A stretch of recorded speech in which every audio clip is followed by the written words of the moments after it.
Добра вечер. Стартуваме со дневникот во 20 часот и во ова издание информативната редакција на К1 со најнови информации. Останете со нас, ова се дел од настаните. Реакции по објавеното видео на YouTube каналот во кое наводно Зоран Заев бара подкуп.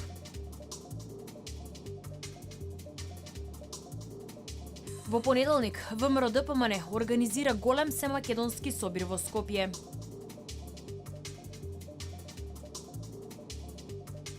Велешанецот Стефановски се подготвува за ММА борба во Црнагора.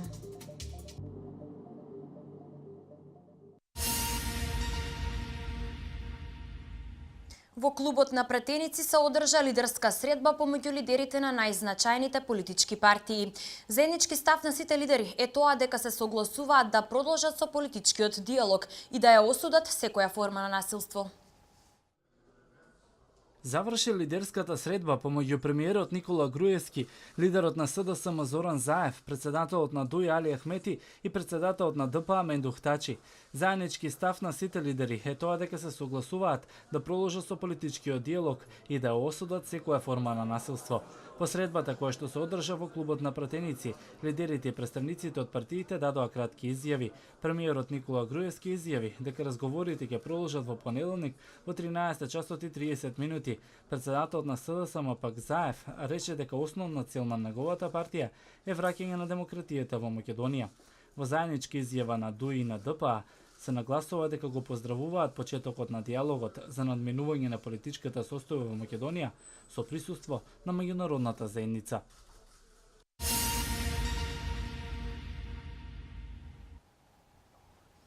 Видеото поставено на YouTube, од кое наводно се гледа дека Зоран Заев бара неговиот соговорник да исплати по 1 евро за метар квадратен купено земјиште. И денеска е топ тема за коментари на социјалните мрежи. ВМРО ДПМН по објавувањето на видеоматеријалот на пресконференција упати прашање до Заев. Видеото поставено на YouTube каналот, од кое наводно се гледа дека Зоран Заев бара неговиот соговорник да исплати по 1 евро за метар квадратен купено земјиште, и денеска е топ тема за коментари на социјалните мрежи. Граѓаните бараат подеднаков третман институциите на истранските дипломати, да му дадат на овој материјал и на оној кој скоро 4 месеци во јавноста го пласира СДСМ во така наречените бомби. 1 евро на црквата и 1 евро од квадратни до се. На мене. Така, това е едното директно на црквата. Директно на црквата. Ке си го платиш? Сакаш така, сакаш го тоа. Едното евро е там, а другото как ќе го платам? Това треба да знам. Кај вицата, например. Добро. Кај вицата. Ово се знаат, менувачни цели. Не, дека да знам, сад треба, нели имало пред мене как се вршиле, как е терко, така, човека да... Неколку портали, пренесувајќи изјава на Заев поврзана со видеото, објавија дека тој бара објавување на целиот материјал бидејќи вака поставен не бил релевантен. ВМРО ДПМН е по објавувањето на видеоматеријалот, но и пренесените изјави на Заев на пресконференција упатија прашања до него. Зар е возможно тоа, господине Заев? Нели вие тврдевте дека таква работа е невозможна кога станува збор и за аудиоматеријал? Па каде е возможно сега тоа за видеоматеријал? Видеоматеријалот може да го видат сите граѓани и нивниот суд ќе е јасен. Ова е барање за мито. Дополнително, тој денес несвесно ја призна автентичноста на видеото. Потврди дека ова се случило. Од партиската говорница Димовски упати уште едно прашање. Зоран Заев на видеото јасно бара 100.000 евра за себе, преку брат му Вице, и 100.000 евра за црквата, за што како термин може би се крие партијата. Според политиколозите, овој видеоматеријал е скоро ист со оној по кој на европратеникот Талер му се судеше и му е изречена казна затвор од 2,5 години и 5 години забрана за вработување во јавна служба.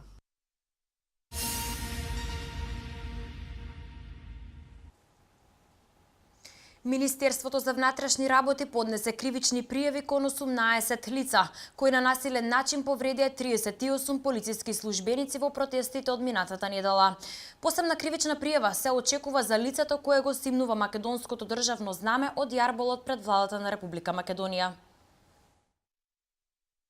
Министерството за внатрешни работи со помош на видеоматеријали од минуто на делните протести успеа да идентификува 18 лица кои повредија 38 полициски службеници. Во соопштението до медиумите се вели дека кон нив е поднесена кривична пријава за учество во толпа и спречување на службени лица во вршење на службено дејство. Од 18 мината, 16 се преведени, а кон 20 се уште се трага. Денеска е поднесен и посебен извештај за 5 лица, помеѓу кои е идентификувано лице кој го симнува македонското државно знаме од јарбол од превладата на Република Македонија. За ова ќе му биде поднесена дополнителна кривична пријава. Досега од МВР поднели 26 прекршочни пријави против јавниот ред и мир, поврзани со протестите.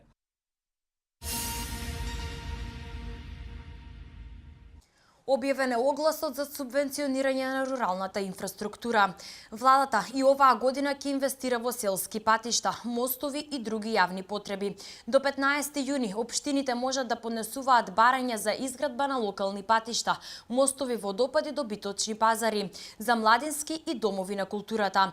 Субвенцијата е неповратна и изнесува 100% од трошоците со максималната вредност до 20 милиони денари. По потпишувањето на договорот на платежната агенција, општината треба да спроведе јавна набавка. Исплатата може да биде авансно на 2 рати или во фази. Професори од Средното општинско училиште Јовче Тесличков беа во посета на Кралството Холандија со цел стекнување на нови образовни искуства кои понатаму ќе ги пренесуваат на своите колеги и на учениците. Посетата на европски земји на професорите им е овозможена преку Националната агенција за европски образовни програми и мобилност. 5 професори врз основа на одобрена апликација имаа можност да стекнат нови образовни искуства со посета на Кралството Холандија преку проектот Erasmus+. Посетата на европските земји се овозможува преку Националната агенција за европски образовни програми и мобилност, а професорите кои се дел од програмата за посета на училиште од европските земји имаат обврска стекнатите искуства да ги пренесат на своите колеги и ученици. Тие беа присутни на едукативни предавања, креативни работилници и работни состаноци со представници од менаџерскиот тим на споменатите училишта, потоа со професори и со ученици. Имаа можност да го наблюдуваат холандскиот образовен систем, така да се вратија со многу позитивни впечатоци и се иницијатори за спроведување на промени во македонскиот образовен систем и секако во нашето училиште. Стекнатото искуство наставниците веќе го пренесува во своето училиште, преку изработката на наставна програма во предметот банкарско работење и иницијативата за измена на курикулумите и наставните планови за економско, правна и трговска струка. Ова училиште веќе работи по европско образовен концепт, рече Јованова. Во текот на оваа учебна година учениците од училиштето имаат забележителни достигнувања во областа на спортот и стручното образование. Во областа на спортот освоија 3-то место на државно ниво во кошарка во категорија на младинци, а исто така освоија и 1-во место на општинскиот надпревар во фудбал во категорија на младинци.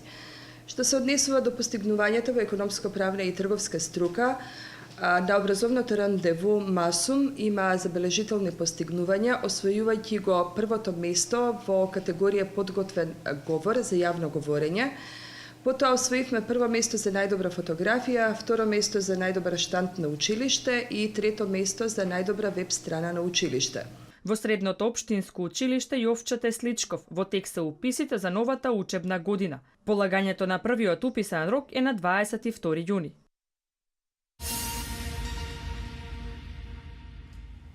Децата од предшколска возраст се едуцираат за сообраќајна култура, безбедно движење по тротоарите и преминување преку улица.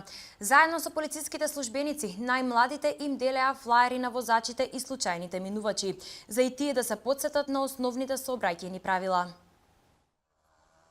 Како безбедно да минуваат улица, да ги препознаваат сообраќајните знаци и совесно да се однесуваат во сообраќајот, децата од предшколска возраст учат за сообраќајната култура. Во соработка со локалниот совет за детско престапништво, Најмладите од детската градинка Димче Мирчев заедно со полициските службеници патролираа и ги запираа возилата, како најактивни учесници во сообраќајот, да им укажат на прекршоците кои ги направиле и уште еднаш да ги потсетат на сообраќајните правила. Денеска децата се излезени и ќе имаме можност да учествуваме во сообраќајна патрола, каде што на возачите и случајните минувачи по улица ќе им бидат поделени флаери со упатства како не треба да ги прекршуваме сообраќајните правила и ние како деца, меѓутоа и возрастните кога на улица ќе видат помали дечиња. Едукативните работилници на децата од предшколска возраст им овозможуваат спознавање на различни сфери од општественото живење. Многу често во нашите планирани годишни планирања децата учат за тоа што е сообраќајна култура, што е бонтон при возење, што е тоа и како треба да се почитуваат правилата, што се тоа и каде се поставуваат сообраќајни знаци, како треба да минеме на пешачки премин. Најмладите се едуцираат и за професијата полицаец и неговите должности. Научија дека токму полицијата се грижи за нивната безбедност во сообраќајот. Присутни сме секаде, пред училиштата, пред градинките. Сообраќајот се одвива во нормален тек, тротоарите ги имаме во градот, пешачките премини, сметам дека се безбедни дечињата. Проектот за зголемување на свеста за безбедно и совесно однесување во сообраќајот по најмалите преку низа активности ќе се спроведе и со учениците од основните и средните училишта.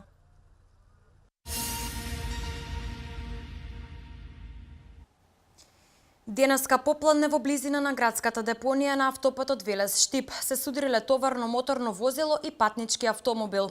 Во сообраќајната несреќа со повреди се здобиле двајца патници од автомобилот. Според информациите од секторот за внатрешни работи од Велес, откаде извршија увид на лице место, повредените биле пренесени во општата болница во Велес и се надвор од животна опасност. Во недела на сцената на Велешкиот театар Јордан Хаджи Константинов Джинот ќе биде прикажана премиерата на театарската представа Кралот Иби во режија на Андреј Цветановски. Представата е од жанрот комедија во која е прикажан односот помеѓу моќниците и обичниот народ. Кралот Иби е новата театарска представа на Алфред Джари, а во режија на Андреј Цветановски, која премиерно ќе биде прикажана на 17 мај. Представата по втор пат ја подготвуваат велешките актери. За прв пат беше успешно изведена на сцената на Велешкиот театар во 1984 година. Ова е прва представа за годинашната театарска програма на Велешкиот театар која е под покровителство на Министерството за култура. Крал Иби е комедија напишана на почетокот на 20 век, која ја опишува власта во политички и социјален контекст кој е актуелен и во денешно време. Многу ми е драго што добив шанса да го работам овој текст, бидејќи ми е еден од најомилените текстови лично. Крал Иби за мене е гротеска која што зборува за односот на владетелите со народот. Тоа е една ода на глупоста која ние успеавме да ја направиме да преминува од ода на глупоста во ода на љубовта. Главните улоги во представата ги играат Зоран Љутков и Зорица Панчич. Тие се најкрвавиот пар во светската драматургија, свртени од комичната и забавната страна што ја прават представата примамлива за публиката. Ова е текст кој што јас сум сонувал да го работам уште од студентските денови, но некако чекате да дојде моментот да созреете за да може нешто да се изигра. Секоја година мислев дека сум спремен, но секогаш сум се повлекувал на крајот од годината. Всушност представата која што ја видов една година пред да почнеме да работиме, денеска имаме на сцената. Знам дека е мода да се каже дека многу сме се мачеле, ние не се мачевме. Уживавме во процесот и јас мислам дека ова е нашата работа. Низ игра да дојдеме до вистината. Гости во представата се Жарко Димовски, млад актер на македонската театарска сцена, и Едмонд Сотир, познат македонски актер со потекло од Велес. Представата има еден фантазмагоричен призвук, затоа што, не шала на страна, затоа што во представата не се говори на литературен македонски јазик, туку се говори на слоштички дијалект. Значи тоа за мене е нешто многу интересно. Мислам дека придонесов јас за оваа представа колку со многу љубов, ја работев целава представа, целава улога, а таа љубов се должи од мене кон велешката публика. Велешката публика ми е единствената, најдобрата публика за мене во Македонија и во светот. Представата е од жанрот комедија, во која е прикажан односот меѓу моćниците и обичниот народ. Цветановски вели дека оваа представа е една од неговите најомилени уште од времето на студирањето. Представата е во склопот на манифестацијата Велес град на културата 2015.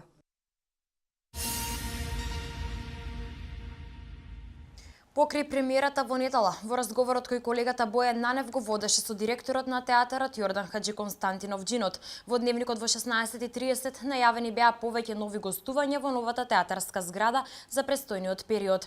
Повеќе во изјавата на директорот Јордан Витанов. Ќе имаме можност да ги видиме уште неколку театри кои ќе гостуваат во нашиот град, како театар комедија кој веќе на 15 ти гостува со представата за секого има по една од Венко Андоновски.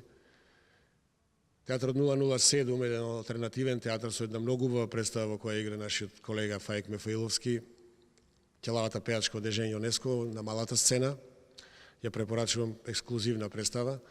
Потоа ќе имаме секојдневна можност за прв пат во нашиот град да настапи македонскиот балет со представата 14 часа, една ултрамодерна представа, многу занимлива, која го репрезентираше нашиот балет на секаде по светот. Последни настап надворот нашата држава беше во Париз, во Франција, каде што читавме дека таму доживее огромен успех со овации, со многу убави критики од критиката и од публиката. Ќе ги видиме на 22 македонскиот балет со представата 14 часа, како што кажав.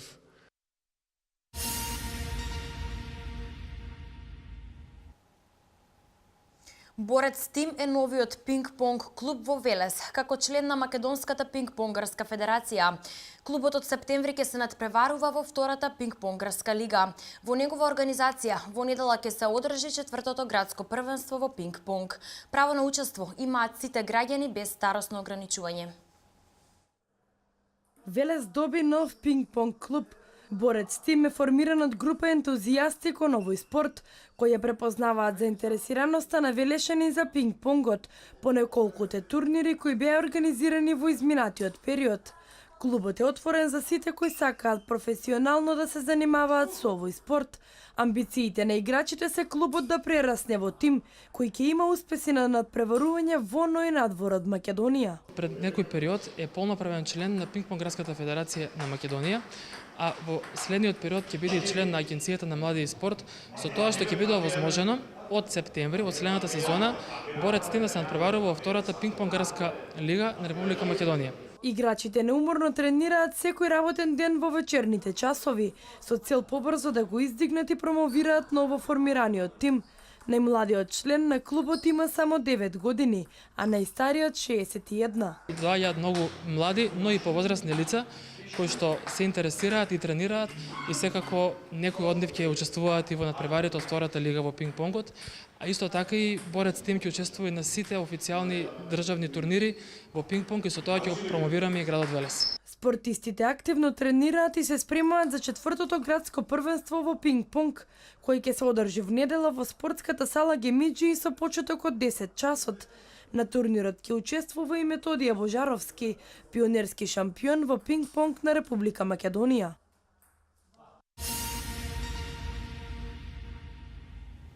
Следуваат вестите од Македонија, а во нив оштетени 66 куќи во дива населба. Од денеска во Македонија нов закон кој се однесува на измени во законот за минимална плата, 450 евра за неисплаќање на минималната плата. Ден по најавениот протестен митинг на СДСМ, митинг закаже и ВМРО ДПМНЕ.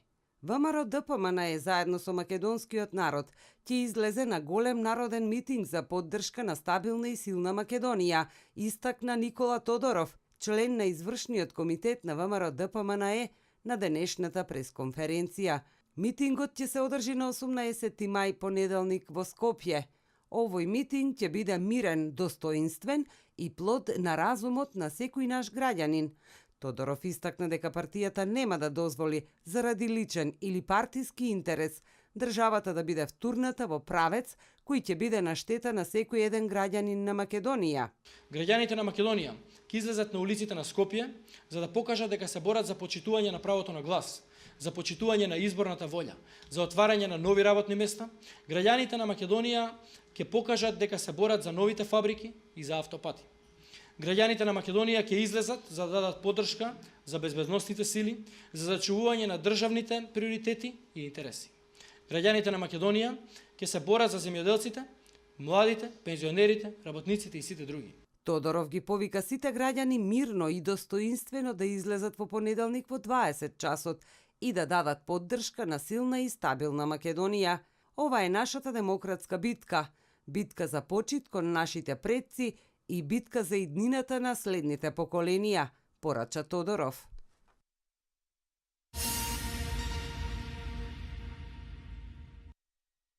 Шеесет куќи и 121 семејство што живее во кумановската населба Тоде Мендол претрпеле материјална штета за време на полициската акција изминатиот викенд. Ова се првичните проценки на Комисијата за проценка на штети, составена од владини представници и представници од општина Куманово.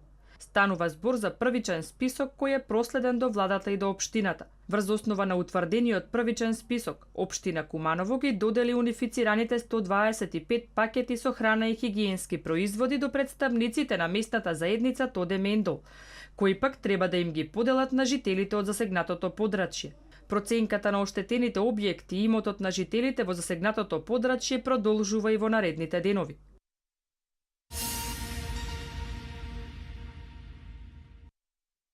Работодавачите што нема да го почитуваат законот за минимална плата ќе бидат казнети по 300 евра за секој работник што не му исплатиле минимална плата и 150 евра за одговорното лице. Ова го предвидуваат измените на законот за минимална плата што денеска го донесе собранието. Министерот за труд и социјална политика на пресконференција во Министерството истакна дека доколку работодавачот во рок од 7 дена ја плати глобата, постои можност за намалување од 50% од износот. Со ваквиот нов концепт овозможуваме поправично санкционирање за сите оние што не го почитуваат законот. Помалите компании што имаат помал број работници ќе платат пониска казна, а работодавачите со поголем број на вработени ќе плаќаат повисока казна, појасни Спасов. Тој додаде дека ќе овозможи доследна примена и заштита на работничките права. Законот за минимална плата од 8.000 денари е донесен во 2012 година. На почетокот на 2014 се овозможи зголемување на 8.800, оваа година 9.500, а идната година минималната плата треба да се зголеми на 10.080 денари.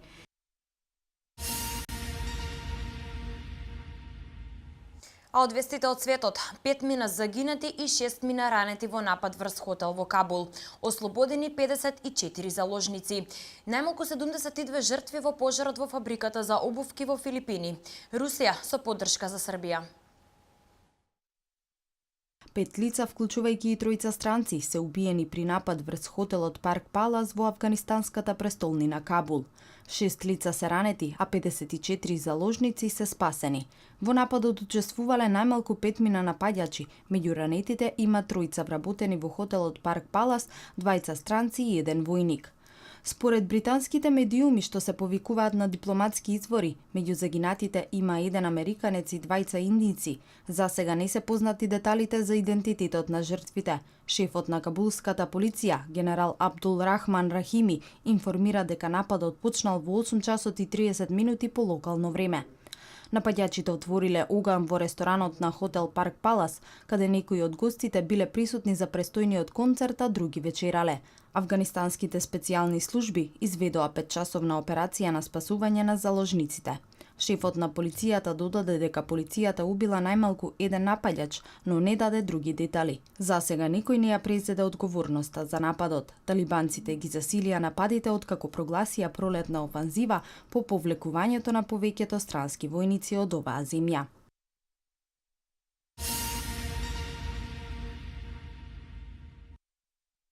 Бројот на загинати од вчерашниот пожар во фабриката за обувки во филипинската престолнина Манила порасна на 72 лица.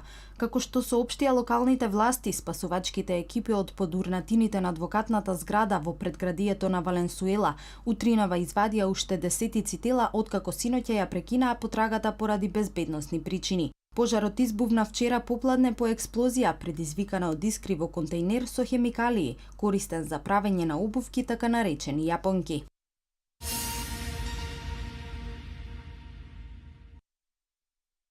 Определбата на Белград за членство во Европската Унија не се смета како пречка за зајакнување на односите со Русија, изјави официјалниот представник на Руското министерство за надворешни работи Александар Лукашевич. Тој додал дека Србија и натаму може да смета на поддршката на Москва за заштитата на својот суверенитет кога се работи за Косово. Во пресрет на посетата на шефот на руската дипломатија Сергеј Лавров на Србија, Лукашевич истакнал дека политичкиот диалог на највисоко ниво помеѓу двете земји е неопходен импулс за подобрување на билатералните односи. Лавров пак потсетил дека претседателите на Русија и Србија оваа година веќе оствариле 2 средби во Ереван и во Москва.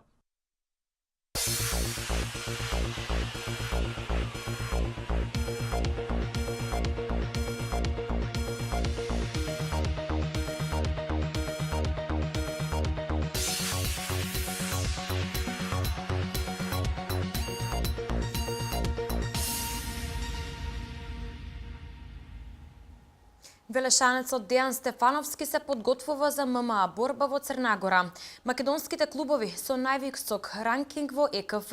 Вардар со ренована Филип II, сите надпревари без публика. Велешанецот Дејан Стефановски, дел од боречкиот клуб Будо, се подготвува за ММА борба во Црна Гора.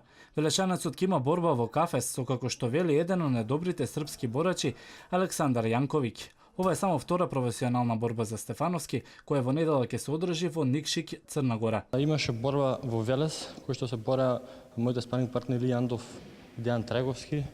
Отоа жеба ми дојде, тоа беше пред 3 години, отоа почнав да тренирам. Потоа дојде и Златко Петровски, кој што работеше со мене бразилско џиу-џицу, Или Јандов исто така, Кристијан Лазов, Дејан Треговски, кој што ги поздравувам многу, кој што ми помогнаа многу. За оваа борба се спремам околу месец и пол. Мислам дека ќе победам, во топ форма сум. На овој турнир од Македонија има уште 20 борачи. За Стефановски е пак прва борба надвор од границите на Македонија. После имам борба, после оваа борба 23 мај во Куманово. После таа борба следна ми, ако завршиме добро на одбор надпревар, ќе се бориме во Копер, Словенија на 6 јуни. Стефановски вели дека за оваа дисциплина потребно е познавање од кикбокс, џудо и бразилско џиу-џитсу. Вели дека во неговиот клуб е доста популарна и доаѓаат околу 50 на момци и девојки кои тренираат.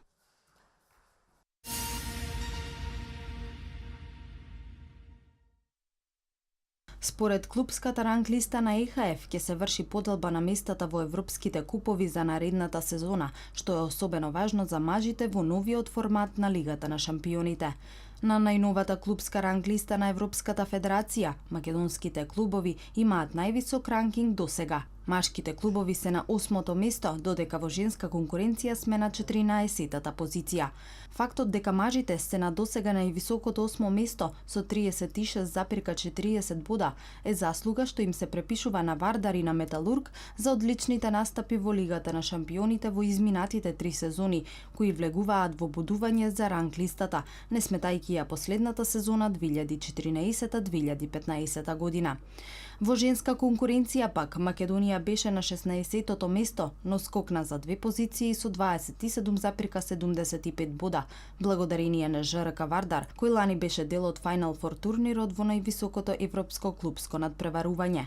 Напредок на најновата клубска ранглиста на ЕХФ е особено важно за мажите, бидејќи според неа ќе се врши поделбата на местата во европските купови за наредната сезона.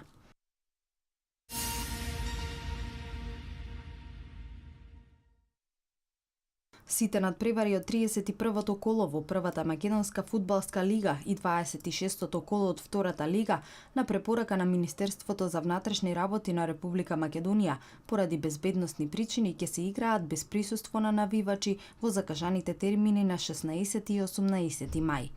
Има и промена на терените на одигрување на двата надпревари. Иако предходно беше најавено дека Вардар и Ренова својот дуел ќе го одиграат во комплексот на Фудбалската федерација на Македонија, сепак овој надпревар по безбедносна препорака од Министерството за внатрешни работи на Република Македонија и Комисијата за безбедност на ФФМ ќе се игра во сабота на арената Филип II од 16:30 часот.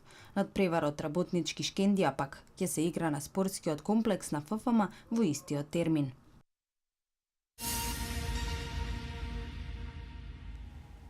Јувентус се пласира во финалето на Лигата на шампиони. Антич на чекор до финалето од Истокот. Севилја ја делат само 90 минути до финале во Европа Лигата. Меѓународен спорт.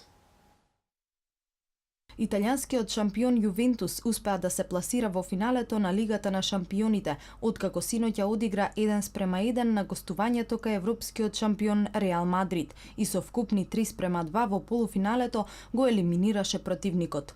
Ова за Јувентус е прво финале по 2003 година, а вкупно 8. Последната титула европскиот првак Старата дама ја има освоено во 1996 година. Реал Мадрид пак дојде до водство во 23-та минута со голот на Кристијано Роналдо од пенал, а изедначи поранешниот играч на Реал Мадрид Алваро Мората во 57-та минута. Финалето оваа сезона од Лигата на шампиони меѓу Јувентус и Барселона ќе се одигра на 6 јуни на Олимпискиот стадион во Берлин.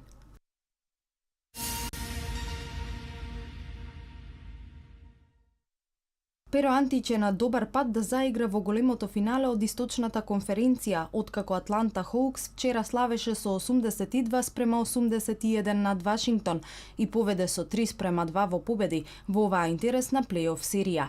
Јастребите на Антич одиграа добра одбрана, но се соочија со доста проблеми во нападот, што придонесе гостите во самиот финиш да се најдат на чекор до триумф.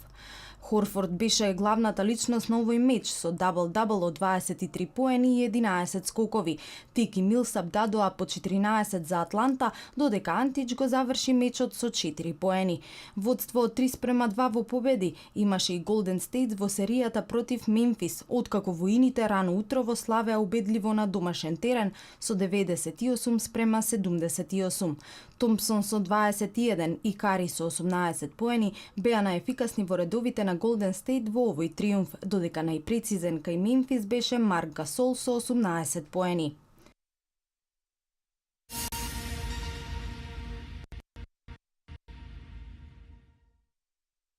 Реванш полуфиналните дуели од Лига Европа се играат вечерва, а бранителот на триумф од Севилја се наоѓа пред ново финале. Шпанската екипа во првиот дуел обезбеди висока предност откако славеше со 3:0, па така Фиорентина во реваншот на домашен терен има тешка задача да ја надополни негативата за пласман во финалето.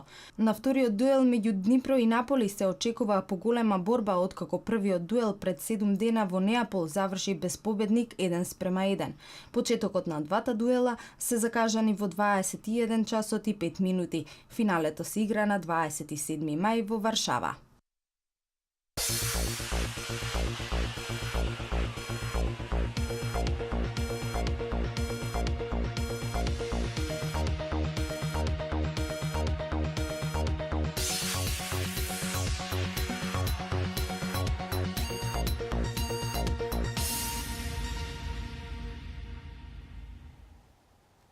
Времето денеска беше сончево и топло со мала до умерена локална облачност. Во продолжение да ја погледнеме деталната временска прогноза за општините од Вардарскиот регион.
Благодарам на вашето внимание. Останете и понатаму со нашата програма. Имајте пријатна вечер.